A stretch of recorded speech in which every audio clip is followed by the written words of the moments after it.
નવો મસ્ત પ્રશ્ન ભણીએ. નવો પ્રશ્ન છે ઉષ્મા ધારિતા અથવા ઉષ્મા ક્ષમતા. ઉષ્મા ધારિતા અથવા ઉષ્મા ક્ષમતા છે કોને કહેવાય? તો ધારો કે વિચારો કે કોઈ પ્રવાહી ભરેલું છે. હાલ આ પ્રવાહીનું ટેમ્પરેચર 24 ડિગ્રી સેલ્સિયસ છે. ધારો કે આનું ટેમ્પરેચર છે હાલ 24 ડિગ્રી સેલ્સિયસ. હવે તમારે શું કરવું છે? એનું ટેમ્પરેચર 1 ડિગ્રી સેલ્સિયસ વધારવું છે. 24 માંથી કેટલું કરવું છે? 25. તો 24 માંથી આપણે 25 ડિગ્રી સેલ્સિયસ ટેમ્પરેચર કરવું છે. તો એના માટે આ જે પદાર્થ છે એને આપણે ઉષ્મા આપવી પડશે.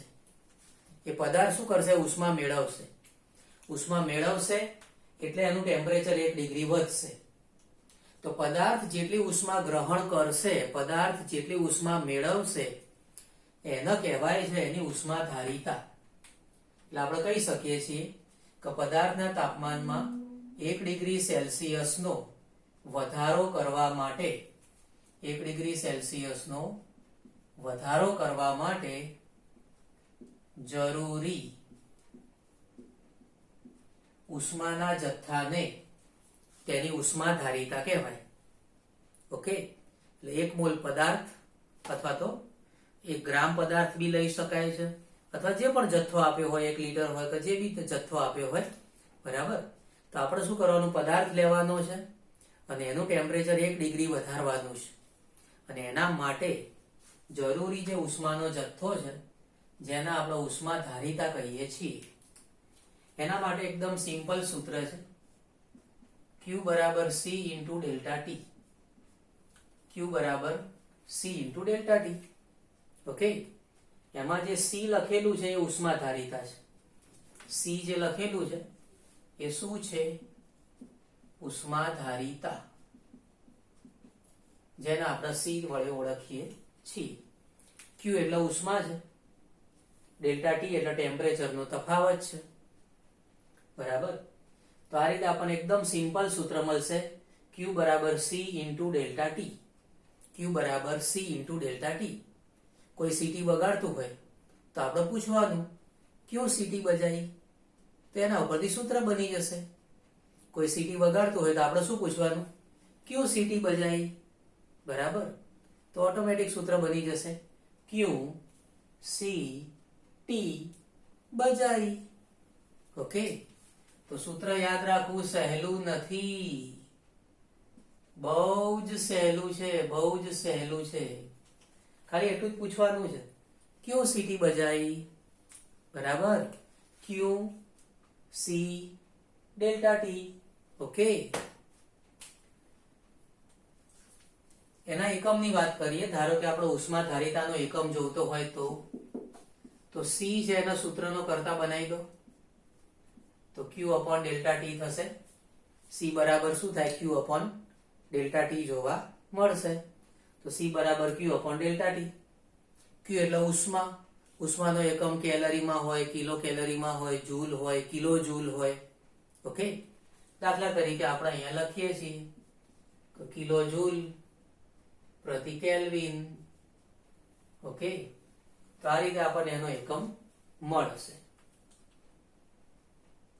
ત્યારબાદ મોલર ઉષ્મા ધારિતા. મોલર ઉષ્મા ધારિતા શબ્દમાં જ જવાબ છે કે 1 મોલ પદાર્થ લેવાનો અને 1 મોલ પદાર્થ એનું તાપમાન છે એમાં આપણે 1 ડિગ્રી સેલ્સિયસ અથવા તો કેલ્વિન એનો વધારો કરવાનો. 1 ડિગ્રી સેલ્સિયસ અથવા 1 કેલ્વિન નો વધારો કરવાનો. એના માટે જરૂરી જે ઉષ્માનો જથ્થો છે, એના માટે જરૂરી ઉષ્માનો જથ્થો એનો મોલર ઉષ્મા ધારિતા કહેવાય. જેમાં 1 મોલ પદાર્થ માટે આવશે. કઈ રીતનું આવશે? 1 મોલ પદાર્થ એટલે 1 મોલ પદાર્થના તાપમાનમાં 1 ડિગ્રી સેલ્સિયસ અથવા 1 કેલ્વિન નો વધારો કરવા માટે જરૂરી ઉષ્માનો જથ્થો એ મોલર ઉષ્મા ધારિતા કહેવાશે. એનો એકમ લખવો હોય તો એના એકમમાં શું કરવું પડશે? ઉપર ધારો કે કિલો જૂલ લખીએ છીએ, પ્રતિ કેલ્વિન લખીએ છીએ, પણ એક મોલ માટે હોય તો ભાગાકારમાં મોલ લખવાનું થાય. એક મોલ માટે હોય તો ભાગાકારમાં શું લખવાનું થશે?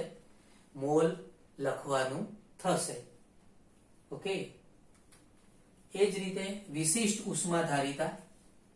વિશિષ્ટ ઉષ્માધારિતા એટલે એકમ દળ હોય, એકમ દળ ધરાવતો પદાર્થ, દાખલા તરીકે 1 ગ્રામ પદાર્થ હોય, એના ટેમ્પરેચરમાં 1 ડિગ્રી સેલ્સિયસ અથવા કેલ્વિનનો વધારો કરવા માટે જરૂરી ઉષ્માનો જથ્થો,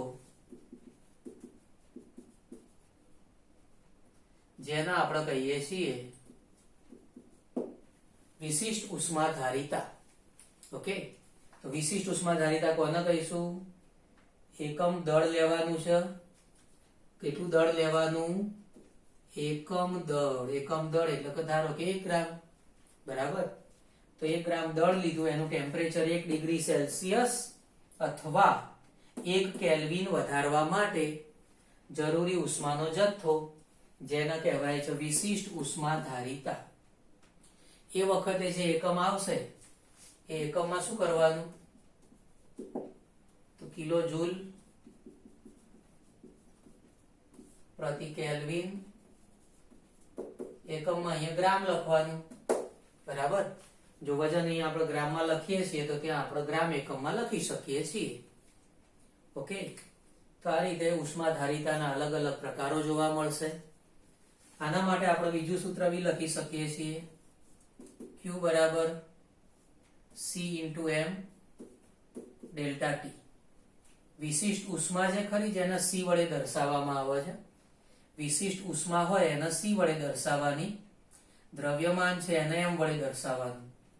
આ બે ભેગું થાય, એટલે એમાંથી કેપિટલ C લખવાનો.